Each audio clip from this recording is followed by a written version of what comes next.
तो नेक्स्ट इसमें हम देखेंगे what is a centripetal acceleration.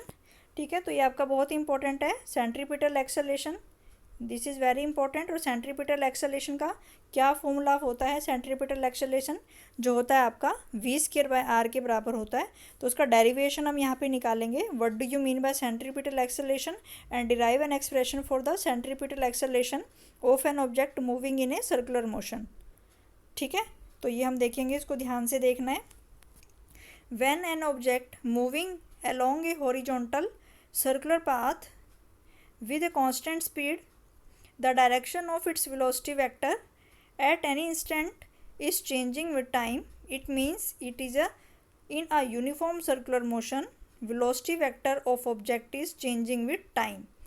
ठीक है, तो यूनिफॉर्म सर्कुलर मोशन की अगर हम बात कर रहे हैं तो इसने कहा है कि अगर कोई भी जो पॉइंट ऑब्जेक्ट है वो आपका मूव कर रहा है यूनिफॉर्म सर्कुलर मोशन में।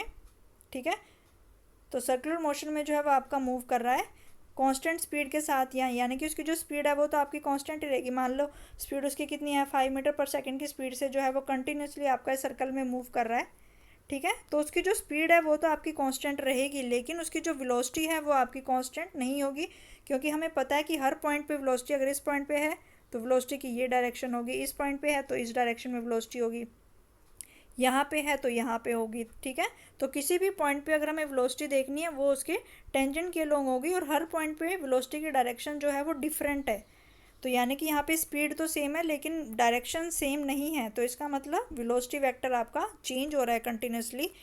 तो यहाँ पे ये इसमें बताया हुआ है कि जो आपकी वेलोसिटी की जो डायरेक्शन है वो आपकी कंटिन्यूसली चेंज हो रही है, और यहाँ कंटिन्यूसली आपके टाइम के साथ चेंज हो रही है। ठीक है, it means in a uniform circular motion, uniform circular motion में, ठीक है, तो यूनिफॉर्म सर्कुलर मोशन में आपकी जो वेलोसिटी है ऑब्जेक्ट की वो आपकी चेंज होती है। स्पीड आपकी कांस्टेंट होती है लेकिन वेलोसिटी आपकी हर पॉइंट पे चेंज हो रही है टाइम के साथ। ठीक है, तो यूनिफॉर्म सर्कुलर मोशन को फिर हम कौन सा मोशन कहेंगे? Uniform circular motion is a accelerated motion, यानी कि इसमें वेलोसिटी चेंज हो रही है हर पॉइंट पे, डायरेक्शन उसकी चेंज हो रही है, और इसकी डायरेक्शन को हम टेंजेंट के अलॉन्ग दिखाते हैं। तो इसका मतलब यूनिफॉर्म सर्कुलर मोशन भी जो होता है वो आपका एक एक्सेलरेटेड मोशन होता है। डायरेक्शन सेम नहीं होती है इसमें हर पॉइंट पे, सिर्फ इसमें स्पीड सेम होती है लेकिन वेलोसिटी आपकी कांस्टेंट नहीं होती, क्योंकि हर पॉइंट पे जो डायरेक्शन है वो आपकी चेंज हो रही है। तो इसमें अब हम देखते हैं डेरिवेशन निकालते हैं। यहाँ पे हम सेंट्रीपिटल एक्सेलेरेशन के लिए क्या डेरिवेशन होगा यहाँ पे? ठीक है, तो यहाँ पे फिर दिया हुआ है acceleration of an object undergoing uniform circular motion is called centripetal acceleration. ठीक है, तो सेंट्रीपिटल एक्सेलरेशन का मतलब क्या है कि किसी भी ऑब्जेक्ट का एक्सेलरेशन जो कि आपका यूनिफॉर्म सर्कुलर मोशन में मूव करता है उसको हम सेंट्रीपिटल एक्सेलरेशन कहते हैं। Acceleration of an object undergoing uniform circular motion is called centripetal acceleration. तो ऐसा ऑब्जेक्ट जो कि आपका यूनिफॉर्म सर्कुलर मोशन में मूव कर रहा है तो उसका जो एक्सेलरेशन होगा उसको हम सेंट्रीपिटल एक्सेलरेशन कहते हैं। ठीक है, तो कोई भी ऑब्जेक्ट अगर आपका ऐसे यूनिफॉर्म सर्कुलर मोशन में मूव कर रहा है तो इसका जो ऑब्जेक्ट की तरह इसका जो एक्सेलरेशन होगा उसको हम क्या कहते हैं? सेंट्रीपिटल एक्सेलरेशन, क्योंकि एक्सेलरेशन हमेशा उसकी डायरेक्शन हमेशा सेंटर की तरफ होती है, इसीलिए इसको हम सेंट्रीपिटल एक्सेलरेशन कहते हैं। तो अब हम इसमें एक्सप्रेशन निकालेंगे सेंट्रीपिटल एक्सेलरेशन के लिए। Consider a particle of mass m moving with A speed v। कोई भी पार्टिकल है उसका मास जो है वो m है, moving with A speed v। ठीक है, v स्पीड से वो आपका मूव कर रहा है। ठीक है, तो कोई भी पार्टिकल है उसका जो मास है वो m है, that is moving with a constant speed v की जो है स्पीड आपकी, and uniform angular velocity omega. तो जो लीनियर वेलोसिटी है वो कितनी है? Linear velocity is the v and angular velocity is the omega on a circular path of radius r। तो सर्कुलर पाथ का जो रेडियस है वो कितना है? वो रेडियस r है, विद सेंटर एट o, और उसका जो सेंटर है वो आपका o पे है। At any time t let the particle be at p। ठीक है, जैसे हमने पहले किया था कि किसी भी टाइम t पे वो कहाँ पे है पार्टिकल आपका, तो जब टाइम t है तो पार्टिकल आपका पॉइंट p पे है और उसका जो पोजीशन वेक्टर है वो r1 वेक्टर के बराबर है। और जब हम time t plus delta T पे पहुंच गए, जब टाइम की वैल्यू आपकी कितनी हो गई t प्लस डेल्टा टी पे, तो पार्टिकल आपका कहाँ पे है, q पे है, और उसका जो पोजीशन वेक्टर है वो आपका r2 वेक्टर के बराबर है। और जो एंगुलर डिस्प्लेसमेंट की वैल्यू है, यानी कि सेंटर पे रेडियस वेक्टर ने सेंटर पे जो एंगल बनाया है डेल्टा थीटा, तो ये आपका डेल्टा थीटा है। तो दोनों जो पोजीशन वेक्टर के जो मैग्नीट्यूड होंगे वो आपके बराबर होंगे, क्योंकि दोनों की वैल्यू किसके बराबर है, रेडियस के बराबर है। तो रेडियस के बराबर है तो इसका मतलब magnitude of r1 vector is equal to magnitude of r2 vector is equal to radius. तो यहाँ तक हमने देख लिया। तो ये जो है ये इसमें भी बताया गया आपको इस वाली फिगर में, ठीक है। तो पहले यहाँ पे ऑब्जेक्ट जो है आपका पॉइंट पी पे है, तो पॉइंट पी पे जो पोजीशन वेक्टर है वो आपका r1 वेक्टर है, ठीक है। और इस पॉइंट पे अगर हम वेलोसिटी की डायरेक्शन देखें तो वो इसके टेंजेंट के अलोंग होगी पी ए, और उसको हमने लिख लिया है v1 वेक्टर से। इसके बाद फिर time t plus delta T पे ऑब्जेक्ट आपका कहाँ पे है, ऑब्जेक्ट आपका पॉइंट क्यू पे है, तो पॉइंट क्यू पे जो आपका पोजीशन वेक्टर है वो है आपका r2 वेक्टर, ठीक है। यहाँ पे जो पोजीशन वेक्टर है वो आपका r2 वेक्टर है। तो यहाँ पे जो पोजीशन वेक्टर आएगा वो आपका r2 वेक्टर आएगा, ठीक है। और इस पॉइंट पे जो वेलोसिटी की वैल्यू होगी वो यहाँ पे होगी, ठीक है। तो ये दो वेक्टर्स हमने यहाँ पे बताए हैं। तो पॉइंट पी पे जब उसने चलना स्टार्ट किया है तो डायरेक्शन ऑफ वेलोसिटी वेक्टर जो कि अलोंग द टेंजेंट होगी उसको हमने पी ए से रिप्रेजेंट किया है, which is equal to v1 vector. और जैसे ही वो आपकी पॉइंट क्यू पे पहुंच जाती है तो उसका जो वेलोसिटी वेक्टर होगा वो टेंजेंट होगा यहाँ पे, और उसको हमने कैसे लिखा है, v2 वेक्टर से, ठीक है। और v2 वेक्टर को हमने क्यू बी से हमने यहाँ पे रिप्रेजेंट किया है। तो ये आपका क्यू बी से हमने इसको रिप्रेजेंट किया है। तो ये सब हमने इसमें बताया गया है यहाँ पे, ठीक है। तो एंगुलर स्पीड का जो फॉर्मूला होगा, एंगुलर स्पीड किसके बराबर होती है आपकी, angular speed omega is equal to delta theta upon delta T. हमें पता है जो एंगुलर वेलोसिटी होती है omega is equal to angular displacement upon time interval, ठीक है। और v1 वेक्टर और v2 वेक्टर जो है ये आपके दो वेलोसिटी वेक्टर हैं, अभी हमने बताया यहाँ पे, ठीक है। इस वाले फिगर में भी जैसे हम देख सकते हैं, तो ये आपके वेलोसिटी वेक्टर हैं। जब वो आपका पॉइंट पी पे है तो वेलोसिटी वेक्टर को हमने पी ए से रिप्रेजेंट किया है, और जब वो आपका क्यू पॉइंट पे है तो वेलोसिटी को हमने क्यू बी से रिप्रेजेंट किया है। Since the particle is moving with a uniform speed, क्योंकि पार्टिकल जो है वो आपका यूनिफॉर्म स्पीड में मूव कर रहा है, ठीक है। क्योंकि जो स्पीड की जो वैल्यू है वो आपकी कांस्टेंट है, वेलोसिटी की वैल्यू जो आपकी चेंज हो रही है, लेकिन उसका जो मैग्नीट्यूड है स्पीड का वो आपका कांस्टेंट है। इसका मतलब जो लेंथ है टेंजेंट्स की वो भी आपकी किसके बराबर होगी, वो भी आपकी सेम होगी। जैसे हमने यहाँ पे देखा कि जो रेडियस की वैल्यू होगी वो आपकी सेम होगी, r1 vector is equal to r2 vector is equal to r। तो यहाँ पे दोनों की वैल्यू किसके बराबर होगी, r के बराबर होगी, ठीक है। अब क्योंकि यूनिफॉर्म सर्कुलर मोशन में स्पीड की वैल्यू जो है कांस्टेंट है, इसका मतलब जो वेलोसिटी का मैग्नीट्यूड है वो आपका कांस्टेंट है। तो ये जो वेक्टर हमने यहाँ पे बनाए हैं, यहाँ पे हमने बनाया है पी ए वेक्टर, और यहाँ पे हमने बनाया है क्यू बी वेक्टर। तो P A vector and Q B vector दोनों की डायरेक्शन क्या होगी, वो डायरेक्शन आपकी यहाँ पे सेम होगी। तो दोनों डायरेक्शन यहाँ पे हमारी सेम होगी, तो इसका मतलब दोनों वेक्टर्स का जो मैग्नीट्यूड है वो आपका सेम होगा। तो यहीं पे हमने रिप्रेजेंट किया हुआ है आपका since the particle is moving with a uniform speed.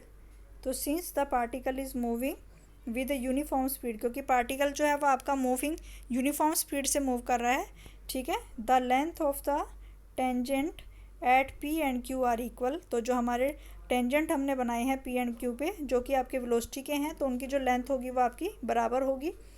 तो इसका मतलब पी ए वेक्टर, तो जो पहला वेक्टर है पी ए वेक्टर और दूसरा वेक्टर है क्यू बी वेक्टर, तो दोनों की वैल्यू किसके बराबर होगी, उसको हम v1 v2 नहीं लिखेंगे, उसको हम क्या लिखेंगे, v वेक्टर लिखेंगे, ठीक है। तो पहला वेक्टर हो गया आपका पी ए वेक्टर, दूसरा वेक्टर हो गया आपका क्यू बी वेक्टर। तो वैसे हमने इसको क्या लिखा था, पी ए वेक्टर हमारा किसके बराबर है, v1 वेक्टर के, और क्यू बी वेक्टर हमारा किसके बराबर है, v2 वेक्टर के। लेकिन क्योंकि दोनों का स्पीड का मैग्नीट्यूड कांस्टेंट है, तो इसका मतलब दोनों का जो मैग्नीट्यूड आएगा जो कि आपका स्पीड के बराबर होता है, तो दोनों का मैग्नीट्यूड जो आएगा वो आपका v के बराबर आएगा। तो यहाँ से हमने देख लिया कि दोनों का जो मैग्नीट्यूड ऑफ v आएगा, इसको हमने यहाँ से लिख लिया। तो अब हम इसमें देखेंगे यहाँ पे हम ट्रायंगल लॉ लगाएंगे इसमें। तो इस वाली फिगर को हम देख लेते हैं पहले। अब हमें क्या निकालना है, चेंज इन वेलोसिटी निकालनी है हमें टाइम इंटरवल में।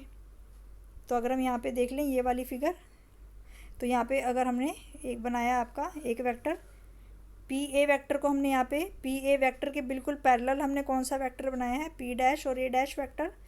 तो पी ए वेक्टर के बिल्कुल पैरेलल हमने वेक्टर बनाया है पी डैश ए डैश, और इसकी जो वेलोसिटी है इसका वेक्टर को हमने क्या लिख लिया, v1 वेक्टर। ऐसे ही जो हमारा पी बी वेक्टर था बिल्कुल उसी के पैरेलल हमने एक वेक्टर बना लिया यहाँ पे, जिसको हमने लिखा पी डैश, ठीक है। और ये यहाँ से जो आपका इस डायरेक्शन में जो होगा ये आपका रिजल्टेंट वेक्टर होगा दोनों वेक्टर्स का, और इनके बीच में जो एंगल है वो किसके बराबर है, डेल्टा थीटा के बराबर है। तो ये वाला जो वेक्टर है ये आपका v2 वेक्टर है, और ये वाला जो वेक्टर है ये आपका v1 वेक्टर है, ठीक है। तो P A vector P dash A dash vector है जो कि आपका पी ए वेक्टर के बिल्कुल पैरेलल है, और P dash B dash vector है जो कि आपका पी बी वेक्टर के बिल्कुल पैरेलल है। अब हमें इसमें क्या निकालना है, हमें चेंज इन वेलोसिटी निकालना है, पर यूनिट टाइम में कितनी चेंज इन वेलोसिटी आपकी हो रही है, ठीक है। तो यहाँ पे हमने कर लिया इसको। तो जैसे ही हम देखते हैं यहाँ पे इसमें ट्रायंगल ला अगर हम लगाएं तो वो किसके बराबर होगा, दोनों साइड आपकी ये सेम ऑर्डर में होनी चाहिए। तो ये वाली आपकी सेम ऑर्डर में है, P dash A dash plus A dash B dash is equal to P dash B dash, ठीक है। तो यानी कि ये वाली आपकी सेम ऑर्डर में है प्लस ये वाली आपकी सेम ऑर्डर में है, और वो किसके बराबर होगी, that is equal to the third side, और थर्ड साइड जो होती है वो आपकी अपोजिट ऑर्डर में होती है। तो इसमें हम क्या लिखेंगे, जो आपकी सेम ऑर्डर वाली हैं आपकी P dash A dash plus A dash B dash, और वो किसके बराबर होगी, दोनों का सम किसके बराबर होगा। यहाँ पे हम triangle law of vector addition का यूज़ कर रहे हैं, triangle law of vector addition में। तो थर्ड साइड होगी आपकी पी डैश बी डैश के बराबर। तो इसको हम ऐसे भी लिख सकते हैं। तो पहली साइड अगर हमने ऐसे बनाई तो इसको हम लिख लेंगे पी डैश ए डैश, दूसरी साइड ये हमारी सेम ऑर्डर में है तो इसको हमने लिखा A dash B dash is equal to third side taken in the opposite order. तो ये थर्ड साइड आपकी अपोजिट ऑर्डर में है तो ये किसके बराबर हो जाएगा, आपका बी डैश पी डैश, ठीक है। तो हमें क्या निकालना है यहाँ पे, ए डैश बी डैश की वैल्यू निकालनी है जो कि आपका चेंज इन वेलोसिटी है। तो हमें यहाँ पे हम ये क्यों कर रहे हैं, क्योंकि यहाँ पे हमें change in velocity per unit time निकालना है कि कितनी वेलोसिटी जो है आपकी वो चेंज हो रही है। तो यहाँ पे हमने इस वाले फिगर में triangle law of vector addition यहाँ पे लगाया है। तो यही हमने यहाँ पे लिखा है फिर P dash A dash plus A dash B dash is equal to P dash B dash, ठीक है। तो अब हमें यहाँ पे ए डैश बी डैश की वैल्यू निकालनी है। तो जो A dash B dash vector होगा वो किसके बराबर होगा, P dash B dash vector minus P dash A dash vector के बराबर होगा। तो जो पी डैश बी डैश है वो आपका v2 वेक्टर है, और जो पी डैश ए डैश है वो आपका v1 वेक्टर है। तो v2 vector minus v1 vector यानी कि चेंज इन वेलोसिटी। तो इसको हम क्या लिख सकते हैं, डेल्टा v डैश जो है हम इसको लिख सकते हैं। तो ए डैश बी डैश की वैल्यू हमारे पास जो चेंज इन वेलोसिटी है वो हमने निकाल ली है, वो किसके बराबर आ गया आपका डेल्टा वी डैश के बराबर हो गया, ठीक है। फिर हमने ये इसमें ये बताया है कि जैसे हमारा डेल्टा टी जो होगा वो हमारा अप्रोचेस टू ज़ीरो होगा, तो जो ए डैश है, ठीक है, तो जो आपका ए डैश बी डैश है उसको हम क्या मान लेंगे, सर्कल के रेडियस के बराबर जो है हम उसको मान सकते हैं। ए डैश बी डैश को सर्कल का रेडियस जो है हम मान सकते हैं, ठीक है। तो ये सारी तो जैसे ही delta T approaches to zero होगा तो जो आपका ए डैश है वो किस पे शिफ्ट हो जाएगा, ए पे शिफ्ट हो जाएगा, बी डैश जो है वो आपका बी पे शिफ्ट हो जाएगा, ठीक है। तो इस तरीके से ये सारी चीज़ें जो हैं और ये आपकी शिफ्ट हो जाएंगी। तो इसमें हम देखें कि जो इसमें आपका डेल्टा थीटा होता है वो किसके बराबर होता है, आपका आर्क अपॉन रेडियस, ठीक है। तो आर्क अभी हमने निकाली, तो अगर हम इस फिगर में देखें यहाँ पे डेल्टा थीटा जो होता है वो आपका आर्क अपॉन रेडियस के बराबर होता है। तो जो ये होगी ये जो होगी ये आपकी आर के बराबर होगी। तो यहाँ पे हमने देखा है कि जो आपका डेल्टा थीटा होगा जो कि आपका एंगुलर डिस्प्लेसमेंट है, तो एंगुलर डिस्प्लेसमेंट की जो वैल्यू होती है वो किसके बराबर होती है, आपकी आर्क अपॉन रेडियस, ठीक है। तो अगर हम इस फिगर में देखो तो ये जो फिगर होगा यहाँ पे इस फिगर में अगर हम आर्क की वैल्यू निकालें तो this will be the arc of the circular path, ठीक है। और ये जो पी डैश ए डैश होगा ये इसकी क्या होगी, रेडियस होगी। तो यहाँ पे हमने लिख लिया डेल्टा थीटा जो आपका एंगुलर डिस्प्लेसमेंट होता है that is equal to arc upon radius. तो आर्क क्या है यहाँ पे आपका ए डैश बी डैश, ठीक है, और रेडियस क्या है आपका पी डैश ए डैश। तो यहाँ पे जो आपका रेडियस होगा ये आपका पी डैश ए डैश के बराबर होगा। तो यानी कि यहाँ से हमने लिख लिया दिस विल बी आर्क, ये जो होगी ये आपकी आर्क के बराबर होगी, ठीक है, और ये जो है ये आपका रेडियस के बराबर होगा। तो ये वैल्यू हमने पुट कर दी है, आर्क की जगह ए डैश बी डैश आपका आ गया, और रेडियस की जगह हमने पुट कर दिया यहाँ पे पी डैश ए डैश, ठीक है। तो अभी हमने निकाला कि ए डैश बी डैश की वैल्यू हमने चेंज इन वेलोसिटी वेक्टर निकाला है। तो यहाँ पे जो आपका चेंज इन वेलोसिटी वेक्टर होगा वो किसके बराबर है, v2 माइनस v1 के, और इसको हम क्या लिख सकते हैं, डेल्टा v वेक्टर भी हम लिख सकते हैं। तो ये वैल्यू हम यहाँ पे पुट कर देंगे। तो जो डेल्टा थीटा है वो किसके बराबर आ गया आपका यहाँ पे डेल्टा v, और पी डैश ए डैश जो है वो आपका वेलोसिटी के बराबर आ जाएगा यहाँ पे, ठीक है। तो अब हमने यहाँ पे हमने जो आपका डेल्टा थीटा है इसकी वैल्यू हमने यहाँ पे पुट कर दिया है, ठीक है, क्योंकि ओमेगा का जो फॉर्मूला होता है आपका, ओमेगा किसके बराबर होता है, omega is equal to delta theta upon delta t, ठीक है। तो यहाँ से डेल्टा थीटा की वैल्यू किसके बराबर हो जाएगी, ओमेगा इंटू डी टी या ओमेगा इंटू डेल्टा टी। तो डेल्टा थीटा की जगह हमने एंगुलर वेलोसिटी वाले फॉर्मूले से, ठीक है, ये वाली वैल्यू जो है हमने ओमेगा इंटू डेल्टा टी की वैल्यू जो है हमने यहाँ पे पुट कर ली है, ठीक है। और इसकी जगह आ गया आपका delta V vector, right side जो है ये आपकी एज इट इज़ रहेगी, राइट साइड जो आपकी एज इट इज़ रहेगी, और नीचे जो आएगा आपका वेलोसिटी वेक्टर, ठीक है। इसके बाद ये जो डेल्टा टी है इस वाले में, ये जो आपका डेल्टा टी है इसको हम इधर ले जाएंगे, और ये जो वी है इसको हम इधर ले जाएंगे, ठीक है। तो जैसे हम इसको इधर ले जाएंगे डेल्टा टी, तो यहाँ पे हो जाएगा आपका, तो इस डेल्टा टी को हम इधर ले गए तो यहाँ पे हो जाएगा आपका delta we by delta t, ठीक है। और ओमेगा को वी के साथ मल्टीप्लाई किया तो ये हो जाएगा आपका वी इंटू ओमेगा, ठीक है। तो delta we by delta T हमने लेफ़्ट साइड में रख लिया, और वी इंटू ओमेगा को जो है हमने मल्टीप्लाई कर लिया।